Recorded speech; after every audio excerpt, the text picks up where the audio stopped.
Je voulais savoir quelle stratégie ou quelle solution en fait on peut envisager pour pas mettre fin, parce que pour l'instant on sait que la situation, mais pour espérer aller mieux, de mieux en mieux.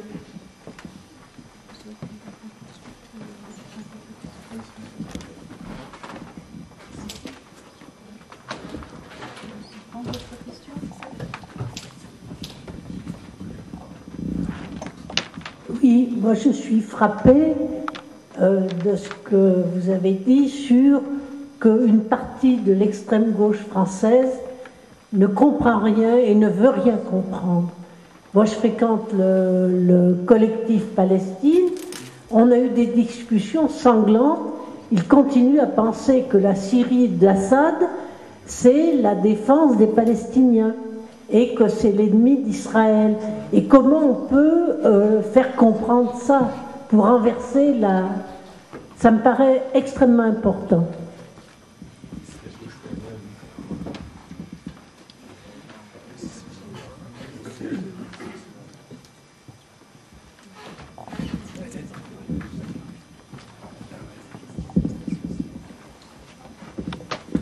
Quels pourraient être les moyens de pression des Américains ou des Européens sur l'Iran, compte tenu des négociations en cours? Ce que vous signalez, monsieur, ça nous a interrogés dès le début et on a essayé de déconstruire. Malheureusement, on n'a pas fait bouger les lignes, mais qu'est-ce qui est arrivé de grave à la révolution syrienne? C'est qu'elle est intervenue après la révolution tunisienne et après la révolution égyptienne. Et ça a généré deux choses. Les diplomaties occidentales avaient changé leur fusil d'épaule. Et ils avaient très cyniquement, et le tournant s'est fait en Libye, décidé qu'ils n'allaient plus mettre tous leurs œufs dans le panier des dictateurs arabes, ceux que j'appelais affectueusement depuis une bonne vingtaine d'années les Pinochet arabes, mais qu'ils allaient risquer de jouer la carte des populations. Alors, lorsque le conflit syrien commence, lorsque la crise syrienne commence, les Occidentaux vont en quelque sorte donner le baiser de la mort à l'opposition syrienne en disant qu'ils la soutiennent. Parce que le discours des gauches occidentales anti-impérialistes, certains ont dit anti-impérialistes pavloviens, c'est-à-dire hop, je vois qu'il y a les États-Unis dans un camp, je ne peux être que dans l'autre, se sont dit comment puis-je soutenir des forces politiques qui sont soutenues par l'émir du Qatar, le roi d'Arabie Saoudite, le premier ministre britannique, le président français, Obama et, last but not least, Bernard-Henri Lévy. C'était trop, c'était trop. Et donc, effectivement, une partie des gauches anti-impérialistes de tradition dans toute l'Europe n'ont pas fait l'effort intellectuel de se dire qu'une mobilisation populaire ne devient pas illégitime parce que des forces politiques illégitimes tentent de l'instrumentaliser à leur profit.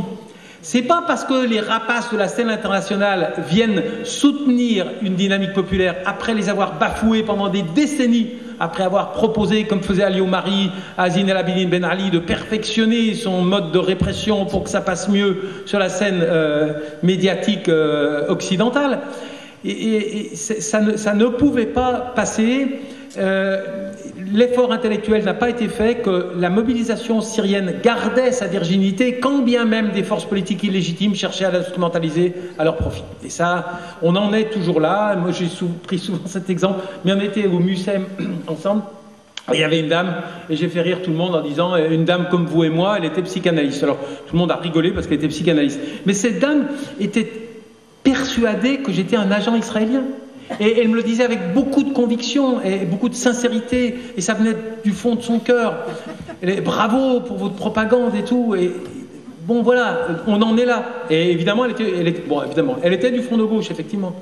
Mais mais oui, non, le front de gauche a beaucoup donné à ce genre de réaction manichéenne, malheureusement. Et les communistes, qui sont des familles politiques pour lesquelles j'ai eu très très longtemps des sympathies, mais je veux dire, là, ils se prennent les pieds dans le tapis. Il n'y a pas le minimum de réflexion, il n'y a pas de profondeur analytique, et surtout, ils n'ont pas vu que les diplomaties occidentales ont changé leur fusil d'épaule, et c'est pas parce qu'elles croient aller au secours de la victoire que ça illégitime ceux à qui elles ont évidemment donné le baiser de la mort. Hein. porte sortie de la crise, si on rêve et tout, je pense, madame, vous avez touché le point qui nous fait le plus rêver. Comme l'Iran est en train de sortir de la phase d'isolement diplomatique international qui lui avait donné cette propension particulière à soutenir n'importe qui pouvait le soutenir dans l'espace régional, on peut rêver, parce que les Iraniens ne sont pas pro-Bachar, je veux dire, ils ne prennent pas les Alaouites comme au sérieux sur le plan religieux, donc même ça ne marche pas. C'est vraiment des considérations d'isolement sur la scène régionale. Et s'il y a un accord avec les États-Unis, et il est de facto en train de se faire, parce que les avions iraniens volent dans l'espace aérien irakien, dûment contrôlé par les États-Unis. Donc sur le terrain, la jonction s'est faite, cette jonction improbable qui voit que maintenant c'est tout le monde, et malheureusement tout le monde, y compris les chiites, contre les sunnites, parce que c'est à ce degré de simplification qu'on est arrivé. Donc ça, bon, après des fois je me dis, tiens, la Chine, est-ce qu'elle pourrait un jour... Bon, tout le monde m'explique que je me trompe complètement, ils s'en foutent. Il n'y a pas une variable suffisamment importante. Souvent, moi j'avais dit, mais si la Chine rêvait que la question palestinienne l'ennuie, la gêne dans ses intérêts, eh bien, la force de la pression économique est telle, mais non, année après année, chaque fois qu'on a essayé de corréler la crise chinoise avec la Syrie, c'était très compliqué. Les gens m'ont dit, mais non, ils s'entendent extrêmement bien avec les commerçants d'Alep qui sont pour le régime. Enfin, j'ai entendu plein d'histoires, mais rien qui peut faire penser que le soleil pourrait se lever de ce côté-là de l'Empire. Oui, je pense que j'ai dit l'essentiel et tu vas compléter. Non, on est d'accord là-dessus. Hein, non, juste pour ajouter deux éléments par rapport à une partie de l'extrême gauche, et pas toute l'extrême gauche, avec la question de qui sont les alliés de la révolution, comparé à ce que eux ils considèrent les alliés du régime, qui peuvent être ces alliés pour différentes raisons. Ils ont considéré par exemple que l'Iran moins que l'Arabie Saoudite, que la Russie c'est un peu la nostalgie de l'Union soviétique face à l'impérialisme américain. Donc comment peut-on soutenir des révolutionnaires qui sont soutenus par les monarchies du Golfe, réactionnaires, etc. D'ailleurs, les premières historiques en Syrie, on n'est plus dans l'analyse de ce qu'est ce régime syrien. On est beaucoup plus en train de déplacer la discussion pour parler de la corruption aux Émirats arabes unis, pour parler de ce qui se passe au Bahreïn, pour parler de la famille royale en Arabie saoudite, et pour évoquer Guantanamo, l'occupation en Irak, et évidemment pour évoquer la Palestine. Pourquoi vous ne vous mobilisez pas quand il y a un crime? Mais évidemment qu'on a passé toute notre vie à se mobiliser pour la Palestine. Mais c'est par rapport à la question du régime syrien, c'est que le régime aussi a bien joué la carte palestinienne quand il le fallait. C'est vrai qu'ils n'ont pas signé la paix avec Israël, contrairement à plusieurs autres acteurs arabes, Jordanie, Égypte, etc. Donc pour beaucoup de personnes loin de la région, ils n'ont pas signé, c'est parce qu'ils ont refusé de se soumettre aux ordres américains. Pour des raisons reliées aux enjeux de la région, ils ont permis à l'Iran d'envoyer des armes à Hezbollah qui a combattu les Israéliens. Donc également, ça montre pour certains que c'est un régime résistant. Mais si on voit tout ce que ce régime a fait par rapport aux Palestiniens eux-mêmes, 1976, l'invasion du Liban, ils ont écrasé la résistance palestinienne et la gauche libanaise. Les Palestiniens en Syrie, comment ils sont traités. Yarmouk aujourd'hui, qui subit une barbarie encore plus que ce que subissent les Syriens et les autres populations du pays. Donc, le régime a utilisé la carte palestinienne afin de se justifier pour pouvoir maintenir le contrôle de la société syrienne. Tout de suite, il peut crier au complot et tout de suite, il y a des réactions pavloviennes.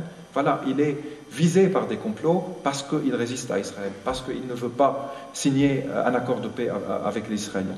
Or, la réalité des Palestiniens en Syrie, des Palestiniens au Liban, la relation entre Yasser Arafat et les Assad montre tout à fait le contraire. Entre le Hezbollah et les Palestiniens au Liban. Entre les alliés de la Syrie au Liban et les Palestiniens, la guerre des camps 85-86, Sabra et Shetila, une deuxième fois reproduite par les alliés du régime syrien. Très peu de gens savent. Malheureusement. Et donc, on est... et je comprends la frustration parce que je l'ai eu à plusieurs reprises avec des anciens amis, maintenant je les considère, motivés et mobilisés pour la Palestine. mais qui ferment les yeux dès qu'il s'agit de la Syrie. Quand il y a des attaques israéliennes à Gaza et des crimes de guerre à Gaza, ils sont dans la rue. Mais en même temps, quand l'aviation syrienne du régime bombarde Alep et tue encore plus de personnes à Alep, aucun mot. Et on ne peut pas dire que c'est l'aviation du Qatar qui est venue bombarder à Alep. C'est-à-dire, certains veulent nier que c'est le régime qui était responsable de l'arme chimique. Mais l'artillerie, les bombardements, les géoles du régime, l'aviation, ce n'est pas les Saoudiens, ni les Américains, ni les Qataris. Donc, c'est un problème extrêmement douloureux. Et on peut déconstruire leurs arguments, on peut montrer qu'il y a des erreurs de fait, même non seulement d'analyse, mais je pense qu'ils sont maintenant de plus en plus enfermés dans leur logique, ils ne veulent même pas voir. Et la dernière chose, le régime Assad, et là où l'extrême droite et l'extrême gauche parfois se rejoignent, a joué l'image d'un président moderne, autre qu'il a les yeux bleus ou verts, je ne sais pas les couleurs de ses yeux, mais il a un look occidental. Une très belle épouse. Exactement. Il a fait des études à Londres. Il est un des nôtres, comme Tony Blair une fois l'avait dit en 2000. Et il a Asma al-Assad, Asma al-Akhras Assad, donc une femme, encore une fois moderne, Vogue Magazine, Paris Match. Il se promène à Paris. Comme si ils se promènent comme ça en Syrie. Il y a plein de photos avec ses enfants, ils font du vélo, ils font du ski. On l'a montré comme quelqu'un qu'on connaît, qui nous ressemble. Tandis que la société syrienne, on les montre dans leur ils sont conservateurs, ils sont barbus comme moi, ils sont voilés comme vous, ils appartiennent à une autre catégorie, ils sont moins progressistes que leur régime. On a continué à maintenir ce genre de propagande, que l'alternative va être réactionnaire, que les Assad sont plus modernes que leur société, et donc s'ils battent cette société-là, c'est pas grave, ils la punissent. On est rentré dans un racisme de gauche, dans ce sens-là, qui ressemble au racisme de droite. De ne pas voir les droits de ces gens-là et de leur dignité, et qu'ils veulent marcher la tête haute. S'ils sont barbus ou voilés, c'est pas votre problème, ils veulent marcher la tête haute. On n'a pas vu ça, donc on les a enfermés dans des catégories, et pour dire que ces régimes sont plus progressistes que les sociétés. Donc s'ils les bombardent, s'ils les gazent, c'est un fait divers. Il y a une formule qui résume bien le machiavélisme de la relation de Assad, non seulement avec les Palestiniens, mais les minorités. On dit Assad se présente comme le défenseur des Palestiniens et des minorités. En fait, il se sert des Palestiniens et des minorités pour se protéger. Il n'est pas le protecteur, il est le protégé. Et pour prolonger l'attitude syrienne, le paradoxe de l'attitude syrienne, c'est vrai qu'il y a deux Syries. Il y a la Syrie soutien de Hezbollah, mais aussi la Syrie du Golan. Si on regarde techniquement la nature de l'accord de paix qui est fait avec le Golan, cette frontière qui va être calme, ad vitam aeternam, bon, il y a un bon ennemi.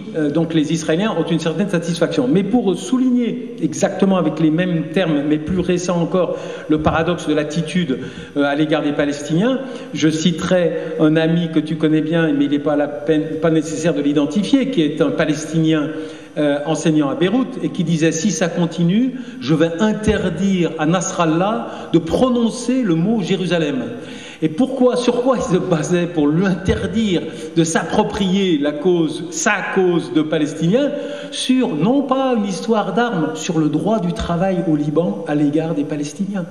Tout était dit, la stigmatisation absolue, médiévale, de l'étranger palestinien pour des gens qui font de la surenchère nationaliste sur les Palestiniens. Et nous, c'est la même chose. Ah non, dans le tissu de la relation du travail, tout était dit. Donc, il y a un certain machiavélisme, et effectivement, de loin, on dit, bah oui, Assad, il lutte, et les autres, c'est des vendus. Et dans la réalité, j'espère que c'est clair pour tout le monde, c'est pas du tout ça.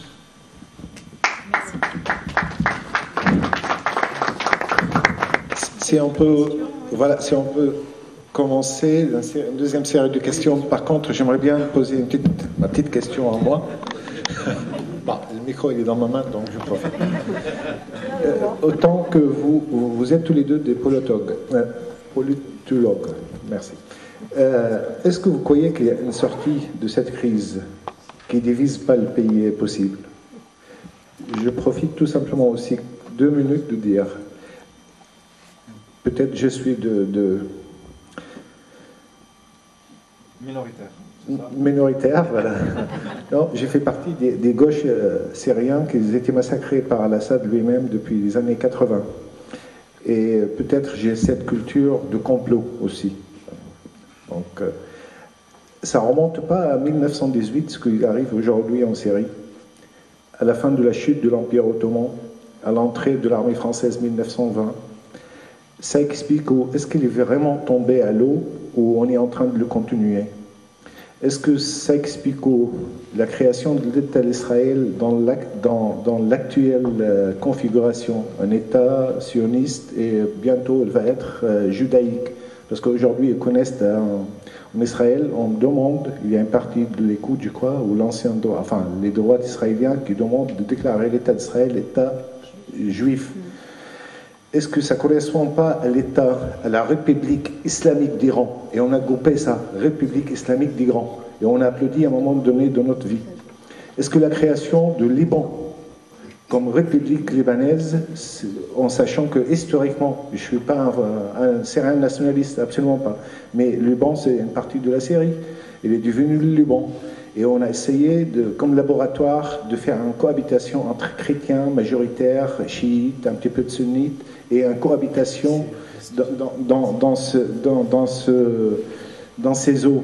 L'État de Jordanie, ça n'a jamais existé. Donc, est-ce que ça ne nous amène pas à diviser et continuer à diviser la Syrie, le restant de la Syrie, en État alawite, en État je ne sais pas quoi? Parce que le destin de cet endroit du monde, il est destiné à être gouverné. Actuellement, le monde il se réunit, l'Europe se réunit avec tous ces contradictoires, tandis que la Syrie elle se divise, bien qu'il a assumé, il a avalé, il a digéré son contradictoire depuis 7000 ans. Quelques d'autres questions?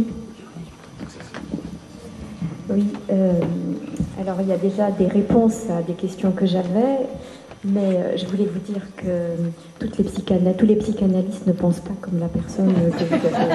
J'en suis convaincu, Voilà. Alors moi, en fait, en vous écoutant, d'abord, vraiment, je vous remercie parce que j'avais dit à Ziad tout à l'heure, on n'y comprend rien, et que ça permet en tout cas. Voilà, d'avoir une idée peut-être un peu plus claire parce que plus complexe que la réalité avec laquelle on a pris l'habitude de réagir à ce genre de problématique. Alors, en fait, il m'est revenu à l'esprit tout à fait au début, quand j'avais été, effectivement, il y avait eu une conférence à l'ENS sur le début du soulèvement du peuple syrien. Et je me souviens très très bien que, alors je ne pourrais pas vous dire qui, mais en tout cas les conférenciers qui étaient là pour débattre de cette situation, c'était tout de suite après le soulèvement en Tunisie, etc. Et il y avait une espèce d'euphorie. C'est-à-dire une espèce d'euphorie qui est que on avait l'impression que ceux qui étaient là et qui se disaient représentants quelque peu le peuple syrien étaient pris dans cette euphorie. Et il disait texto, nous ne voulons pas d'ingérence, nous nous débrouillerons seuls.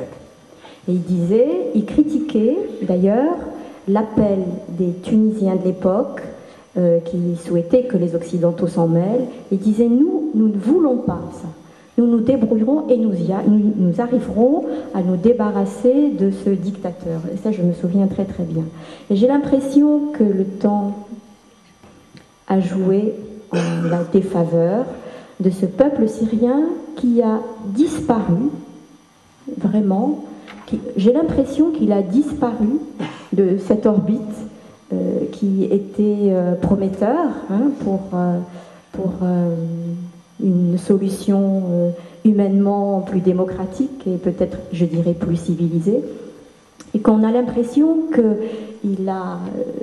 d'une certaine manière, peut-être qu'ils ont aussi péché par euphorie et qu'ils ont surestimé leur capacité d'emblée à demander de l'aide et peut-être à mobiliser d'autres forces qui, avec le temps, on voit bien ce que c'est devenu, c'est-à-dire que tout le monde s'en mêle et que dans ce fatras, le peuple syrien a disparu.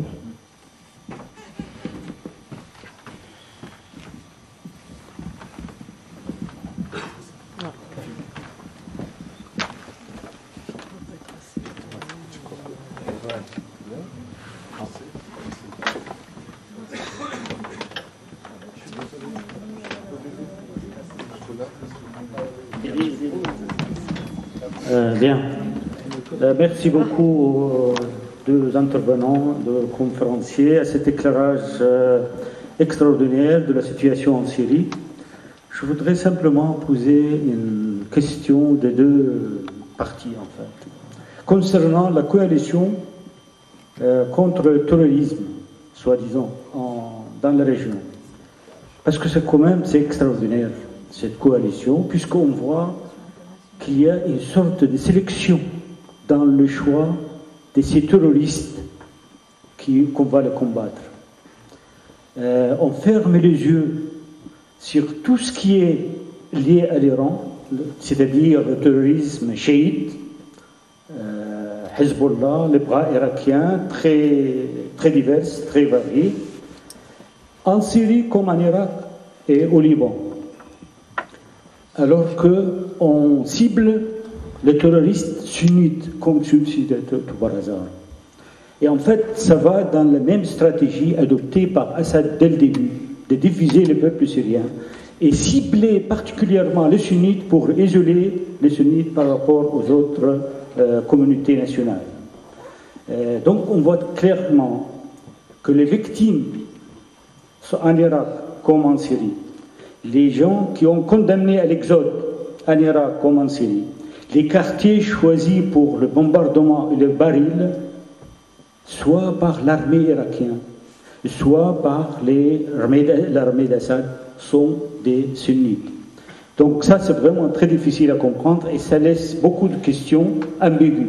Surtout, est-ce qu'on donne le feu vert à l'Iran de faire ce qu'il veut dans la région, de déchirer la région et allumer la guerre civile vraiment entre sunnites et chiites, parce que ça sert les intérêts, soit les intérêts d'Israël, soit les intérêts des Américains. Deuxième chose, c'est d'acharnement pour soutenir Kobani. Moi, je suis tout à fait heureux de soutenir vraiment n'importe quel combattant. Mais quand je compare que l'armée libre syrienne, pendant 1 an et demi, qui a perdu 5000 combattants en faisant face à Daesh, qui a réussi à grignoter la plupart des territoires libérés par cette armée libre, qu'il a liquidé la plupart de ses leaders et de ses cadres, alors que tout le monde a vraiment observé le silence. Alors que pour Kobani, on voyait très bien cette campagne qui a duré depuis 4 mois. Donc on pense aussi, et la crainte de la Turquie sont justifiées, qu'il y a une sorte de volonté aussi de désintégrer de nouveau la religion, de diviser la religion de nouveau, et surtout favoriser la création sans doute probablement un État kurde. Donc voilà pourquoi vraiment c'est très difficile de comprendre la stratégie de la coalition actuelle contre le terrorisme. Merci beaucoup.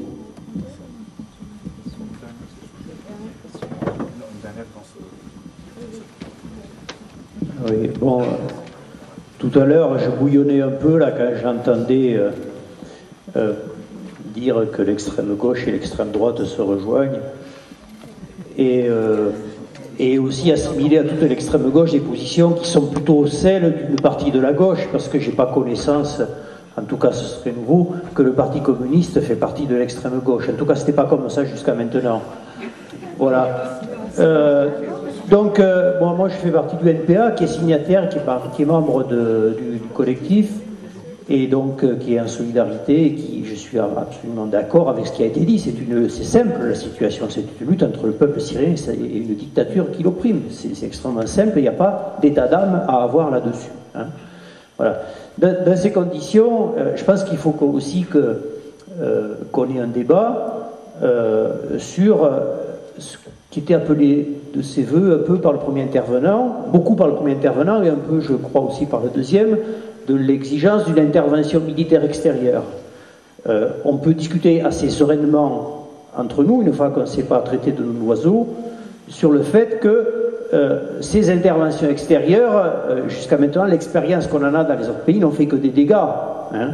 Peut-être que le cas de Kobané est une rare exception et non renouvelable. Donc, l'enjeu de la situation maintenant, c'est pas de regretter que suite aux attaques chimiques de Assad, il n'y ait pas eu de bombardement de la Syrie par l'aviation américaine ou française. L'enjeu, il est plutôt de savoir comment on fait en sorte que les combattants syriens puissent être armés et se défendre eux-mêmes contre les bombardements de leur propre pays. C'est-à-dire se battre pour que les combattants syriens puissent avoir des missiles anti-chars et des missiles anti-aériens, plutôt que de laisser entendre que la solution serait d'aller avec des bombardiers au-dessus des villes syriennes ou des campagnes syriennes pour aller attaquer directement le régime en plein cœur de son pouvoir. Voilà. Donc je pense que moi je défendrais plutôt l'option de la non-ingérence et de ne pas faire la surenchère des ingérences au nom de complications diplomatiques, puisque les uns y sont, les autres devraient y aller. Je ne pense pas que c'est une bonne façon de raisonner aujourd'hui, ou d'en appeler à la Chine qui peut-être devrait se réveiller pour contredire tel ou tel plan de tel ou tel autre ingérant. Voilà. Donc il me semble qu'il y a une ligne dure à tenir, c'est contre des interventions militaires extérieures sur la Syrie et puis le reste. Voilà, je crois qu'il faut avoir ce point d'appui, et à partir de là, revendiquer le soutien à ceux qui se battent sur le terrain, qui se battent concrètement et qui aient des armes pour le faire. Moi, je voudrais répondre. On oublie ce qui s'est passé dans les années 40-45. On oublie le nazisme, on était bien contents que les Américains et les Russes arrivent. Et ça, bon, moi je suis vieille, je l'ai connu. Et on ne doit pas oublier ça. C'est jamais tout simple. On oublie aussi que la France n'est pas intervenue en Espagne. Ça, c'était aussi... On nous a empêchés. Et ça ne doit pas être oublié. On doit voir l'histoire avec un peu plus de recul. Et je n'aime pas les États-Unis, je précise.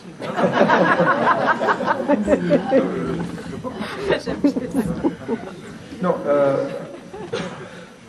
je vais juste commencer par...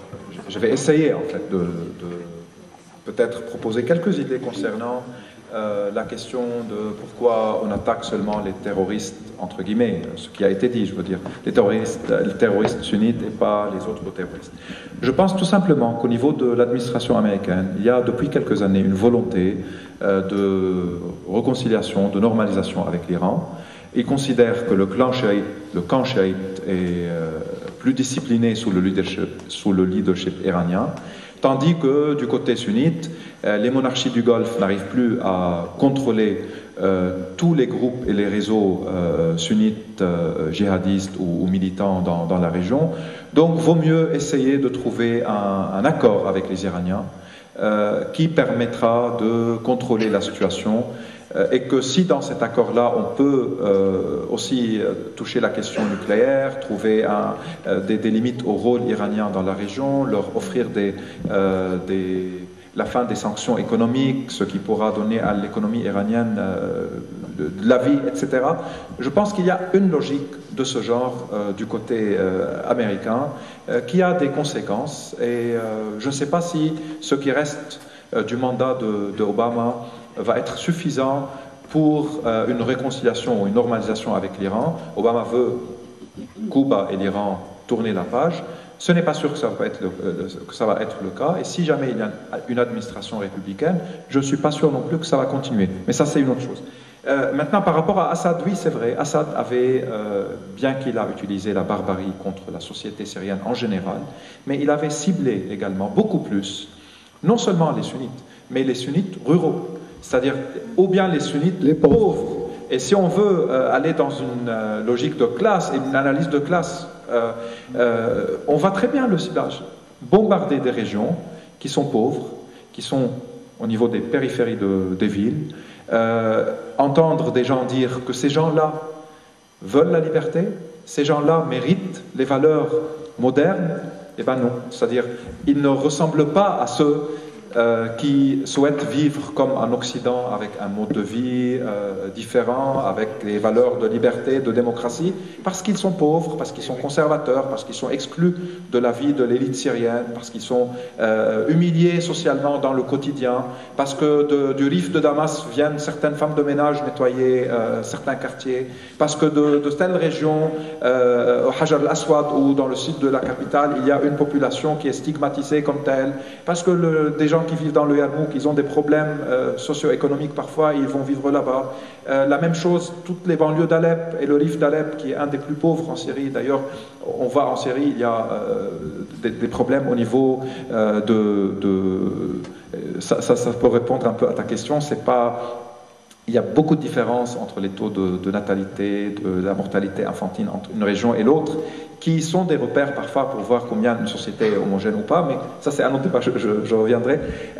Donc il y avait aussi un ciblage de classes confessionnelles afin de dire que la réaction de ces gens-là prouve qu'ils sont des salafistes, comme il a été dit par le régime, des islamistes extrémistes, des radicaux, toutes sortes de propagande.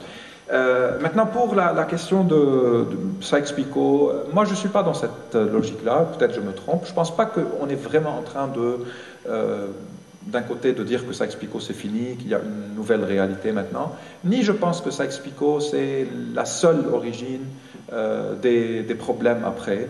Sykes-Picot, c'est la fin de l'Empire ottoman, ce n'était pas seulement dans le Moyen-Orient, les Balkans ont subi le même sort, en Asie centrale il y a eu des problèmes pareils, tous les empires quand ils s'écroulent, il va y avoir après des répartitions territoriales, il y a eu les Britanniques et les Français qui ont dessiné des cartes, dans certains cas des populations ont trouvé ça légitime, dans d'autres pas. Je ne suis plus non plus dans la considération de certains États comme artificiels. Il peut y avoir parfois des constructions à partir d'un moment historique qui mène à une identité nationale, comme on peut échouer.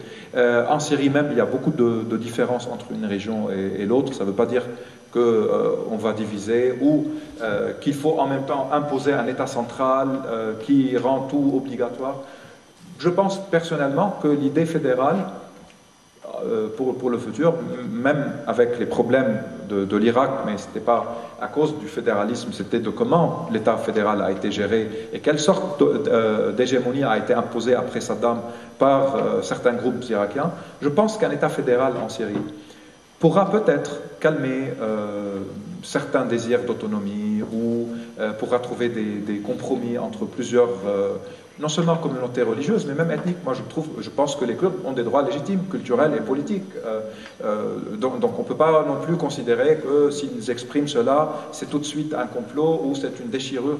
On peut trouver une manière de gérer un système politique dans le post-assadisme, si jamais il y a une volonté politique aussi à aider les Syriens à le faire. Et il y a beaucoup de systèmes politiques qui peuvent correspondre à la réalité complexe, à la fois confessionnelle comme ethnique, sans reproduire les erreurs dramatiques en Irak, ni reproduire le système libanais qui a fait faillite, qui n'a pas réussi non plus à être une alternative aux États dans lesquels l'État central impose son hégémonie sans prendre en considération la diversité et plusieurs autres paramètres.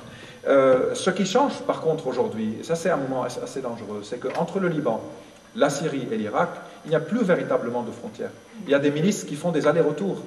Il y a non seulement l'État islamique ou Daesh qui contrôle une partie de l'Irak, une partie de la Syrie, il y a des milices chiites qui font des allers-retours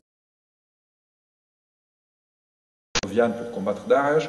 Il y a les Iraniens qui ont ouvert ces frontières-là pour élargir leur espace vital et contrôler, mais peut-être aussi pour compromettre après et faire des compromis s'il y a un accord avec les Américains. Donc beaucoup de choses se jouent sans mettre nécessairement en question les frontières et sans considérer que la raison ou l'origine de tous ces mots-là, c'était Sykes-Picot ou les plans, bien que ce n'était pas peut-être le meilleur scénario possible pour la région, et je ne pense pas que c'était le meilleur. Ça a eu lieu il y a 100 ans, et je pense qu'il faut faire avec, si on veut, après dépasser Sykes-Picot vers des formes d'union à l'européenne, tant mieux, mais je ne pense pas qu'on est là. Ce qu'on appelle les nouveaux locataires, Ziad. Les nouveaux locataires, ils sont à la porte. Aujourd'hui, en Syrie, ou dans cette région du monde, il y a des nouveaux locataires qui attendent. Donc, qui dit nouveaux locataires, ça veut dire que c'est un nouvel aménagement. Ça veut dire la cuisine, elle ne reste plus là, si sera le WC. Le nouveau locataire, ce sont les Iraniens ou n'importe quelle puissance. Je ne sais pas, ça c'est... Je pense pas. Ça c'est aussi des... Est-ce que c'est on a parlé de l'ambition iranienne de s'imposer, mais il y a aussi beaucoup de fantasmes qui se créent par rapport à l'Iran, pour des raisons parfois confessionnelles anti-chiites, pour des raisons parfois qui sont reliées à beaucoup d'exagération. Je ne pense pas qu'on est dans un changement de démographie. Il est vrai qu'une bonne partie des populations, de mouvements de population, les déplacés et les réfugiés sont sunnites, mais ils restent dans le même espace, ils ne vont pas partir ailleurs, ils peuvent revenir également, ils doivent revenir, c'est leur terre. Donc on n'est pas dans un changement dramatique à ce niveau-là. En plus, quand on dit que des chiites libanais s'installent en Syrie, mais tout le Liban c'est plus petit qu'Alep. Il ne faut pas faire des obsessions sur, démographiquement je veux dire, c'est plus petit qu'Alep le Liban, donc on n'en parle pas en plus des chiites libanais qui sont le tiers du pays.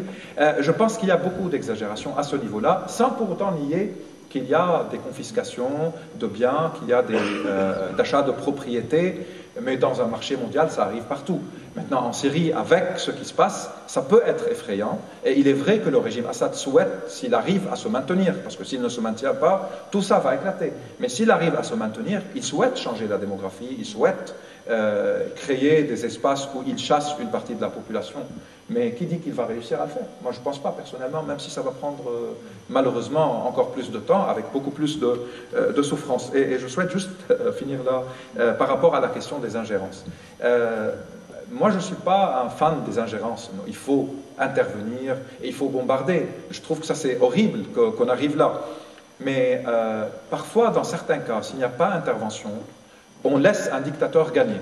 Parce qu'une machine de guerre équipée avec des milliards de dollars est construite depuis des années. Et elle n'est pas construite pour faire la guerre aux Israéliens, elle est construite pour écraser la société syrienne. Quand on la laisse agir impunément, elle peut écraser la société syrienne. Ce n'est pas dans l'héroïsme et dans les luttes avec des kalachnikovs qu'on peut faire face à l'aviation, aux missiles Scud, à l'arme chimique et aux chars. Il faut les équiper. On ne les a pas équipés.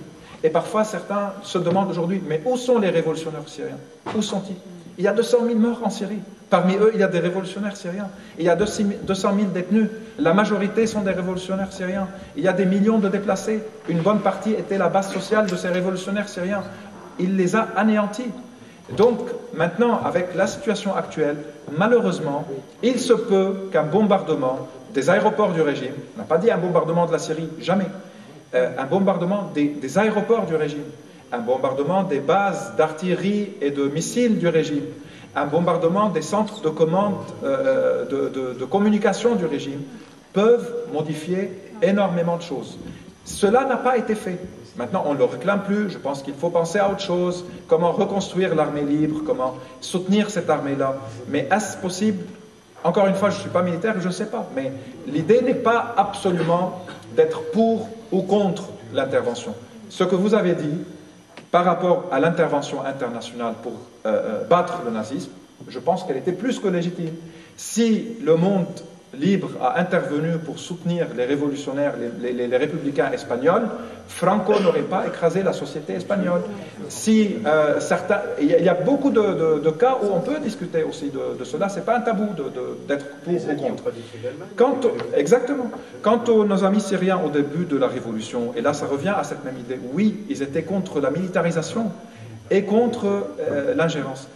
Les comités de coordination locaux qui ont commencé la révolution, qui ont organisé les manifestations, ont pendant des mois et des mois débattu par rapport à la question de prendre les armes ou pas. Une bonne majorité était contre, mais ils étaient en train de se faire massacrer. Finalement, ils ont été obligés à le faire. Et à partir de là, quand on prend les armes, on a besoin de balles. On tire les balles qu'on a, après on a besoin de plus. Donc, il peut y avoir des acteurs qui commencent à envoyer des armes pour leur propre agenda, pas parce qu'ils sont pour la liberté en Syrie, pas parce qu'ils sont pour la démocratie en Syrie.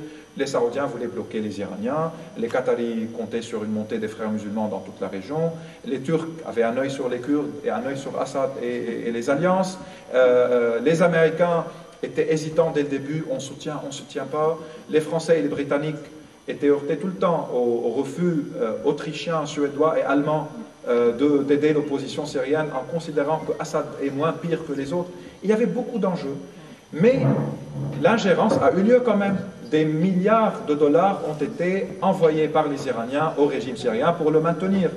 des centaines de tonnes d'armes ont été livrées dans le port de Tartous et dans les aéroports de Damas pour que la machine de guerre syrienne, en provenance de Moscou comme de Téhéran, pour que cette machine de guerre continue à fonctionner. Comment on l'arrête? C'était ça l'idée. Soit on l'arrête en armant l'opposition, soit on l'arrête en la bombardant. Je ne pense pas qu'il y a une troisième voie.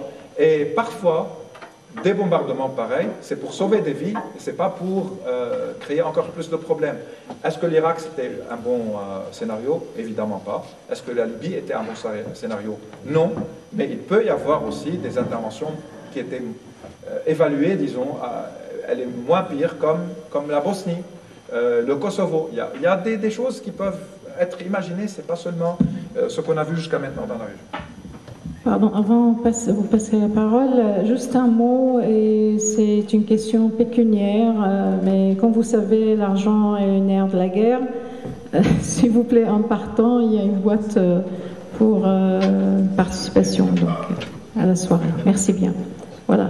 Désolée au milieu de tout ça.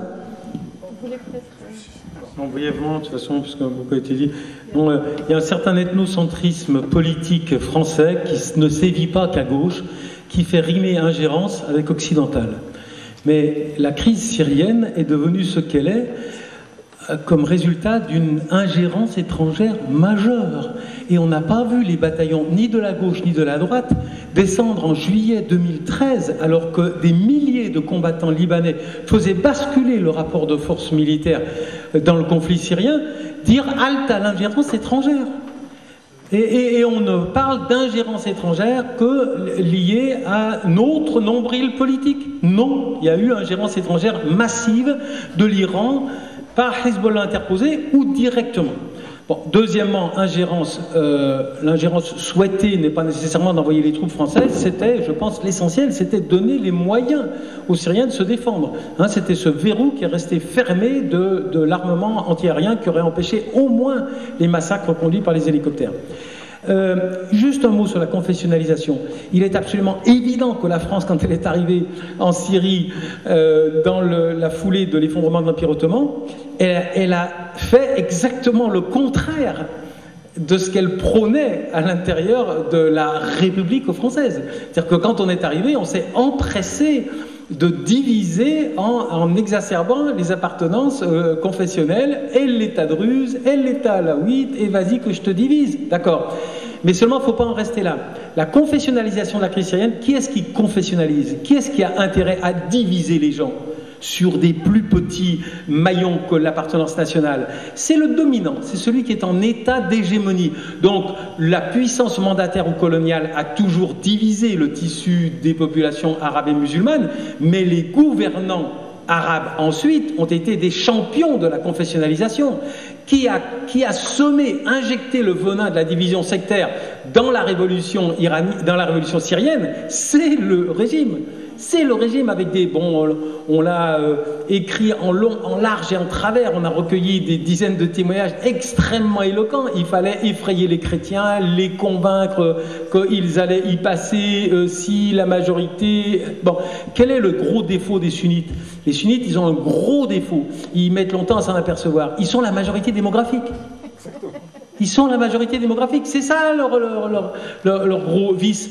Et les acteurs extérieurs de la crise syrienne ont toujours lu l'identité des combattants en fonction de leurs peurs politiques respectives. Regardez, les Turcs regardent Kobané et ils n'interviennent pas, eux. Pourquoi ils n'interviennent pas?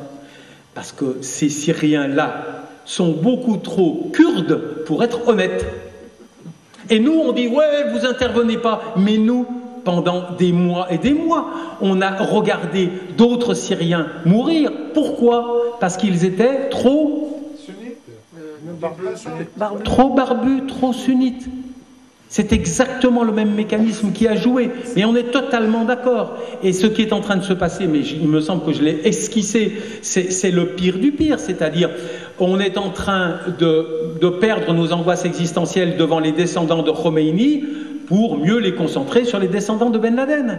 Et qu'est-ce qui sépare les descendants de Khomeini des descendants de Ben Laden? C'est certainement pas des considérations idéologiques, c'est le fait que, et tu l'as dit, mais moi j'assisterai davantage, c'est que les chiites sont minoritaires et les sunnites sont majoritaires.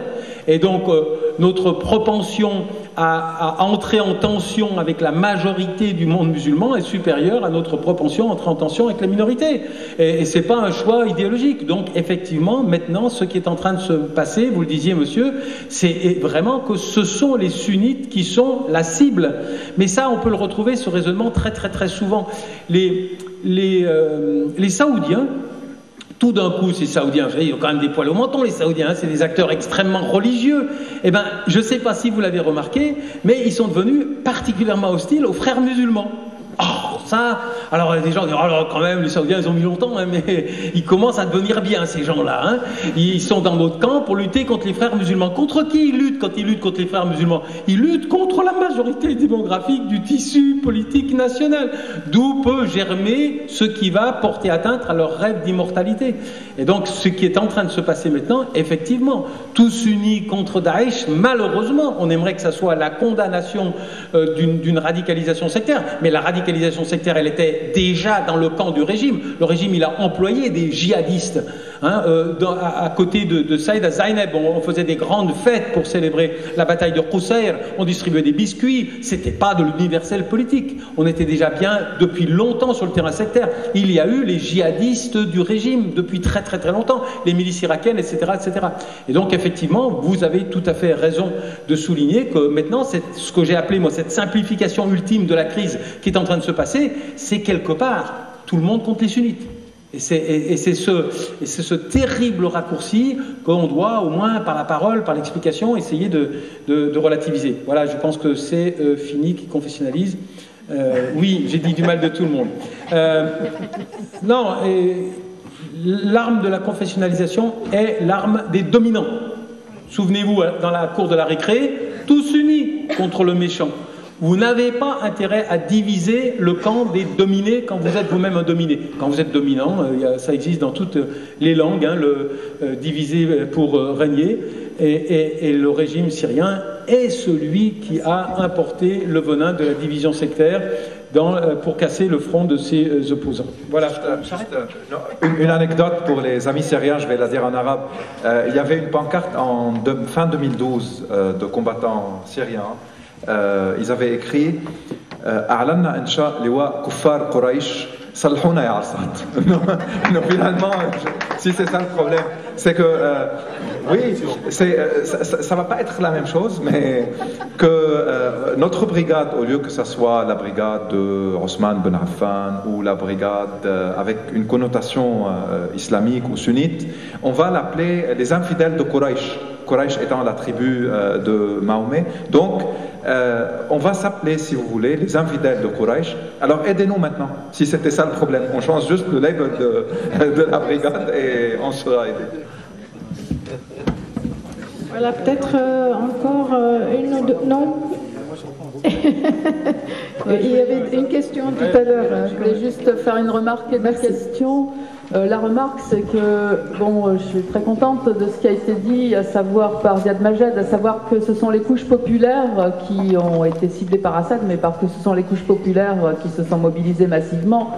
Et pour ceux qui veulent continuer en tant que militants à essayer de poursuivre et de soutenir la révolution syrienne quand on est en France, je pense que c'est très important à rappeler.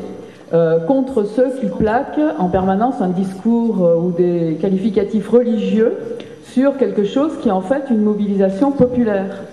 Et ça, je pense que c'est important. Alors j'ai deux questions. La première, c'est qu'est-ce qu'on peut, enfin, comment on peut aujourd'hui apprécier la situation du point de vue de la résistance des Syriens contre Assad et contre Daesh? Bon, les deux, effectivement. Parce que, bon, ce qui se dit souvent en France, c'est que, bon, les Syriens sont épuisés et que, bon, il faut passer à autre chose, quoi. C'est un peu ce que l'on entend. Et je passe à ma deuxième question, le passer à autre chose. Bon, il y a eu, bon, ces rencontres au Caire et puis en Russie. Certaines disent aujourd'hui, bon, il faut négocier. Bon, négocier avec qui, d'accord ? Moi, j'ai remarqué, par exemple, que le pays YD est allé en Russie. Quelle est votre appréciation là-dessus, quoi, sur ces négociations, entre guillemets, qu'est-ce que vous en pensez, comment vous voyez les choses?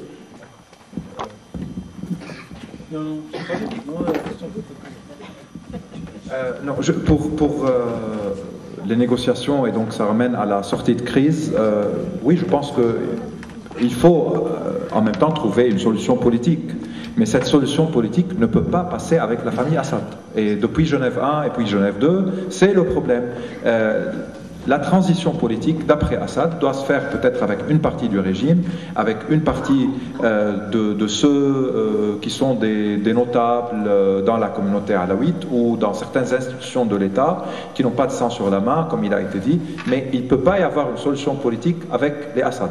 Ça a été le problème de Genève 1, l'échec des négociations, ça a été encore une fois le problème de Genève 2, et à Moscou aujourd'hui, il n'y a aucune approche sérieuse. Moscou n'est ni un acteur neutre pour pouvoir réunir les différents camps, ni ceux qui ont été au nom de l'opposition ont une légitimité qui les rend capables je ne veux pas dire d'imposer, mais de convaincre ceux qui se sont soulevés contre Assad que voilà, ça c'est la solution qu'on vous ramène.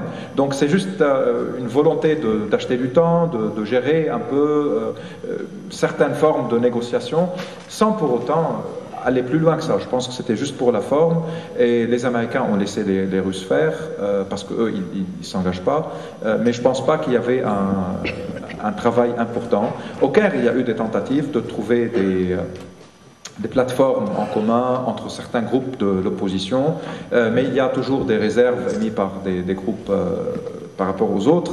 Donc il n'y a pas à ce niveau-là un grand travail qui a été fait. Maintenant, pour la question de la mobilisation populaire, oui, c'est une mobilisation qui continue malgré la fatigue. Il y a toujours des actes de résistance. On n'a pas parlé des aspects positifs ou peut-être qui ont un potentiel positif pour le futur. Il y a beaucoup de mobilisations de femmes qui se défendent et qui défendent leurs droits et essayent de s'imposer là où elles sont. Il faut voir comment elles gèrent l'économie, le budget, l'éducation dans les camps de réfugiés ou dans plusieurs régions en Syrie même. Il y a une explosion de la créativité artistique en Syrie. Il y a beaucoup de solidarité, parce qu'on oublie que quand il y a 6 ou 7 millions de réfugiés internes, où sont ces gens-là? C'est vrai qu'il y a certains qui vivent dans des conditions terribles, mais il y en a d'autres qui sont hébergés, qui sont soutenus. Il y a des formes de mobilisation. Il y a beaucoup de médecins, beaucoup de personnes qui se donnent tout le temps au service des populations vulnérables pour pouvoir améliorer les choses. Donc il y a un potentiel de reconstruire la société syrienne à partir de ce genre d'initiative, mais il faut que la violence du régime cesse, il faut que Daesh soit affaibli, et tout cela, encore une fois, nous ramène au cercle, je ne veux pas dire au cercle vicieux, mais au fait qu'il n'y a pas eu jusqu'à maintenant une volonté internationale d'imposer quelque chose ou de modifier le rapport de force pour permettre à l'opposition syrienne d'imposer ou de négocier une solution selon une partie au moins de son agenda politique. Et merci. On clôt, vous souhaitez qu'on clôt? Il va partir, c'est ça? Non, je ne veux pas être celui par qui la séance est abrégée. Non, mais continuez. Est-ce qu'il y a d'autres questions? Oui. Quels sont les enjeux pour la Russie de continuer à soutenir l'effort du régime? On va prendre peut-être 2-3 questions, enfin deux questions peut-être encore, si, comme ça une fois pour toutes. Oui. Est-ce qu'il n'y a pas de micro?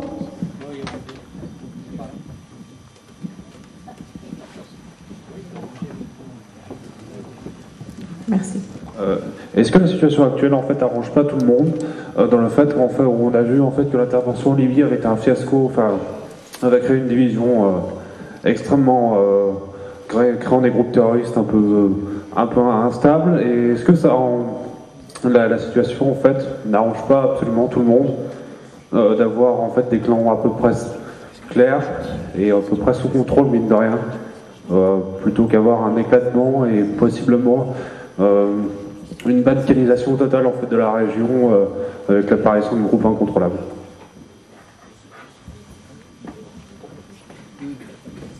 Tout le monde, sauf la population syrienne.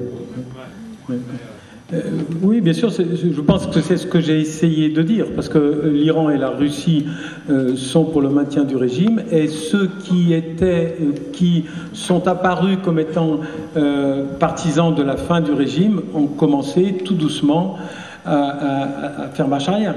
Donc on a actuellement un consensus. Les Américains ont dit explicitement que, enfin, c'est vraiment de l'artillerie lourde de renseignement, qu'ils maintenaient Assad pendant 2 ans au moins. Donc maintenant, tout le monde a mis la priorité sur les conséquences du maintien, les conséquences politiques du maintien de Assad qu'on a transformé de cause en conséquence. Mais oui, il y a un consensus mou sur le fait que ça serait pire, et tu as répondu, Ziad, au raccourci qu'il y avait à tenir ce raisonnement. Pour la Russie, il faudrait un spécialiste de la Russie. J'ai pas lu de choses. La crise ukrainienne, la crise du nucléaire iranien nous a rapprochés d'un désengagement potentiel de l'Iran, mais la crise ukrainienne ne nous rapproche pas d'un désengagement de la Russie. Pour l'instant, on a l'impression que les deux camps, Poutine veut toujours signifier sa volonté de nuire. Encore une fois, ce ne sont pas de vrais intérêts stratégiques. Les opposants syriens avaient dit depuis le début à la Russie que la base de Tartous, tout ça, tout était négociable. Donc on n'était pas sur ce terrain-là. Madame, vous me rappelez une de mes grandes collègues qui avait voulu traiter de la crise syrienne pendant 1 heure à Beyrouth en 2011 ou 2012 sans faire une seule fois allusion à la variable religieuse. C'était un exercice absolument surréaliste que j'ai enregistré, mais comme je ne suis pas méchant, je ne le rediffuserai pas. Il n'y a pas des gens qui en France tapis dans la réalité, plaquent des catégories religieuses sur une réalité qui est exclusivement sociale. Non, il y a une base sociale. Dans le livre, on l'a fait dire à quelqu'un qui est militant du Parti communiste, donc légitime à s'exprimer sur ce terrain-là. Elle dit oui, ce sont les défavorisés qui sont le premier entré dans la danse de la militarisation et de la révolte. Mais il y avait 2 catégories de défavorisés. Il y a des défavorisés à la 8. Mais les défavorisés à la 8, donc la minorité sur laquelle s'appuie le pouvoir, ils peuvent rêver que l'ascenseur social va fonctionner. Alors que, disait-elle, quand tu es sunnite, tu es vraiment doublement défavorisé. Donc il y a bien une strate où la variable socio-économique joue son rôle et où elle est légitime. Mais s'interdire d'y ajouter des dimensions qui, en dernière instance, vont remodeler le paysage politique. Parce que, on est désolé, mais les défavorisés, ils se sont, en dernière instance, alignés le long de solidarité confessionnelle. C'est malheureux, mais c'est comme ça. Le régime a tout fait. Mais ce n'est pas la faute des analystes étrangers. C'est une réalité complexe qui échappe aux catégories rassurantes du pauvre qui se révolte contre le riche. Je vous donne un petit challenge. Vous essayez de nous faire une analyse sociale de l'émergence de Daesh par rapport au groupe. Vous verrez, et à un moment ou à un autre, ça risque de devenir difficile. Merci. Donc, je pense qu'on va clore parce qu'il n'y a pas de questions. Je vous rappelle, d'abord, je remercie beaucoup nos 2 intervenants. Je crois que nous sortons avec beaucoup d'informations, d'éclaircissements et une meilleure compréhension de ce qu'on appelle la question syrienne ou la crise syrienne. Je pense malgré tout ce que vous avez dit tous les 2, bon, c'est vrai qu'il n'y a pas de solution comme ça magique, mais en tout cas, on a absolument besoin de ce type de réunion. Et encore une fois, mille merci d'être venu. Et d'être venu malgré donc l'adversité, c'est-à-dire l'annulation de la première réunion et la reconduite de la réunion, comme dirait M. Burga, version 2015. Il m'a écrit tout de suite, prêt pour la version 2015. Donc là, voilà la version 2015. Merci beaucoup. Je vous rappelle que, oui, vous avez raison, il faut absolument les applaudir.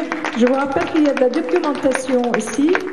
De comité d'information, mais également du collectif, et vous dire que prochainement, entre le 9 et le 20 mars, il va y avoir une exposition d'artistes syriens en exil à l'Université Lyon 3, avec une conférence sur l'expression artistique. Donc, suivez l'information sur la page et le site de Cécile, parce que c'est là où vous pouvez donc avoir tout ce qu'il faut. Voilà. Je vous remercie beaucoup d'être venu, puis à très bientôt.